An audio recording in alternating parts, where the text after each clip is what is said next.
Several generations, it's a night of national mourning. The leader of their tribe is dead, Jerry Garcia, the man who led the Grateful Dead through 3 decades of adulation, died today in California at the age of 53. NBC's Bob Fall. He was, someone said, the proverbial unmade bed, the rebellious child grown up, for whom the playing mattered more than the posing. Jerry Garcia, cultural icon and musical pioneer, bringing to rock and roll in the 60s something other musicians hadn't quite done. They didn't really consider the possibilities of what bluegrass and country and jazz could mean in the context of rock and roll, and with the Grateful Dead, Garcia brought a lot of that. Serious about bluegrass, also skilled on the banjo, he became for many the musical embodiment of the Haight-Ashbury counterculture. You know, we were the first weird people that a lot of those people ever saw. His own life was often chaos. Several times he nearly destroyed himself, ballooning to 300 pounds, smoking 3 packs a day, getting by on junk food and never exercising. 2 years ago, he cleaned up that act, even converted to health food.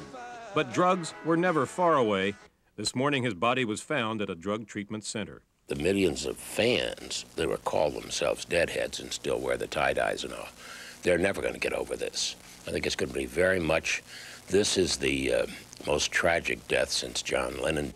His music made fans feel loose, free. The bond was extraordinary, their devotion almost cult-like. In the process, the Grateful Dead became one of the country's top concert draws, churning out 28 albums and grossing $327 million in the last 10 years, and it could have been more. But remarkably, Garcia let fans record concerts for free.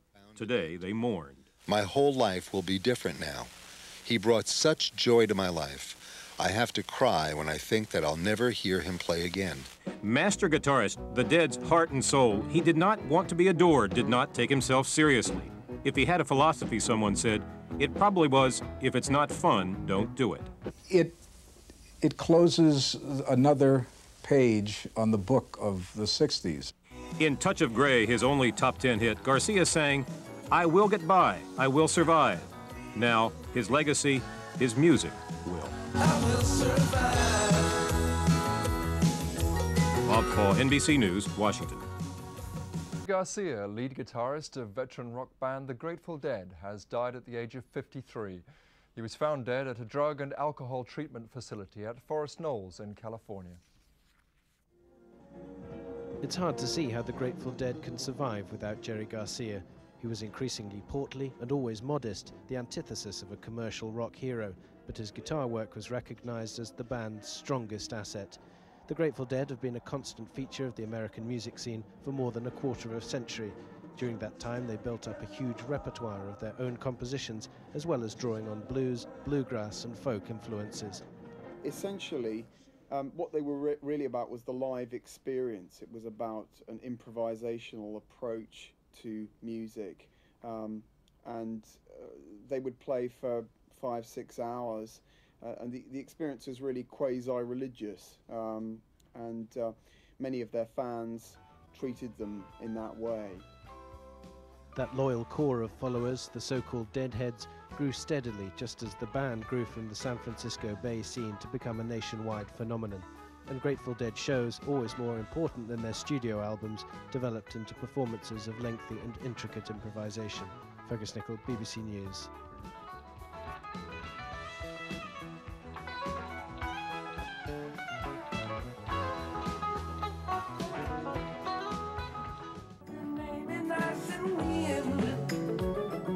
Jerry Garcia was famous for his shaggy looks and tie-dyed t-shirts. But it was the music that made him and the Grateful Dead a symbol for the 1960s counterculture. Their music was a blend of psychedelic, folk, and rock.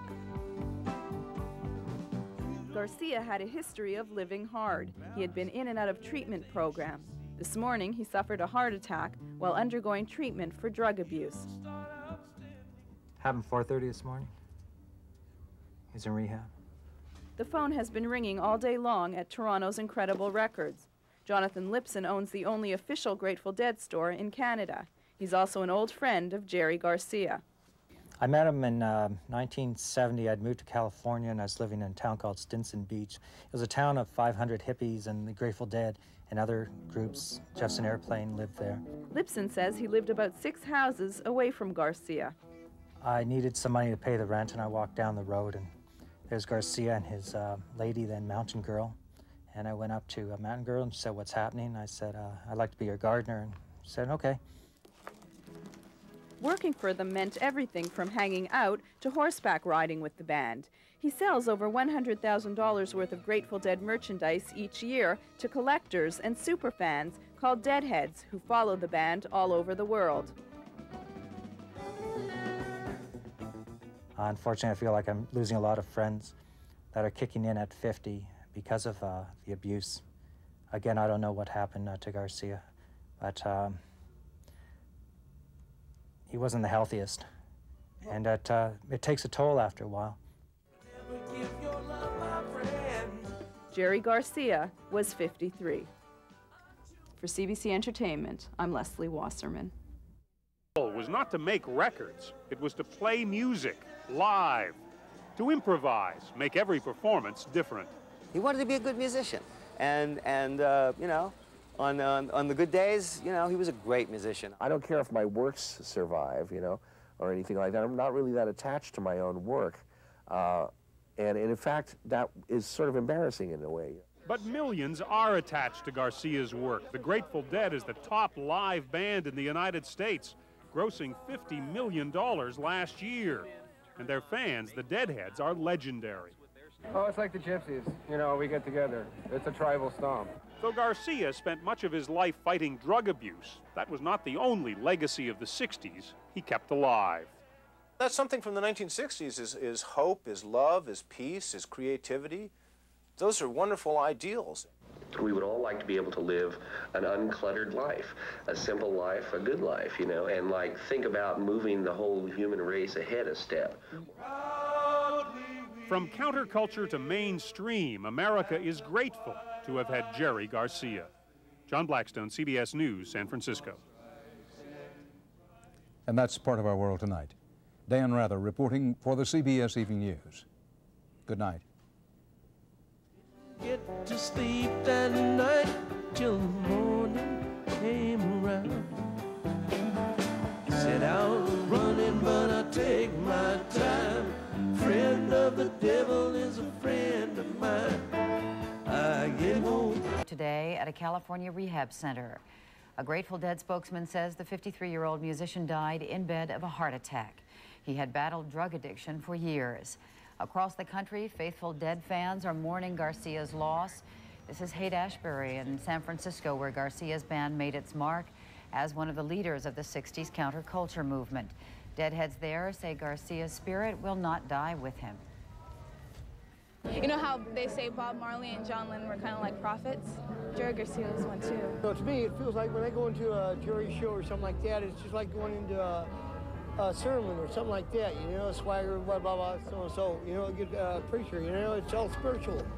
I don't feel like he's not here. He's just body's not here. Now his spirit's here. You know? How can you'll never forget the guy. You never forget what's happened to you because you were there with it, you know? And he's deeply embedded in all of us, isn't he? Tributes to Jerry Garcia are coming from the mainstream as well. The Republican governor of Massachusetts calls Garcia's death a loss to my generation and my children's. A U.S. senator says the news hit him like a kick in the stomach. What could account for such widespread grief? Well, Garcia's own words provide a possible answer. He once said, "We need magic and bliss and power, myth, celebration, and religion in our lives. Music is a good way to encapsulate a lot of it." Later, we'll have more on the death of Jerry Garcia, including a live report from San Francisco's Haight-Ashbury.